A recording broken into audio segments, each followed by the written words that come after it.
হাজার বছর পাশে থেকে আর লাভ কি? না হলে মনের মিল ঘর বাঁধা যায় কি?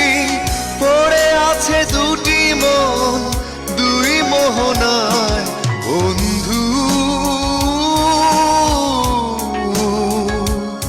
তোমাকে জানাই বিদায়।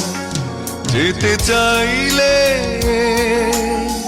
কাউকে ধরে রাখা যায় না, মন ছুটলে তাকে আর ফেরানো যায় না। আমাকে ভুলে যদি সুখে থাকা যায় বন্ধু, তোমাকে জানাই বিদায়।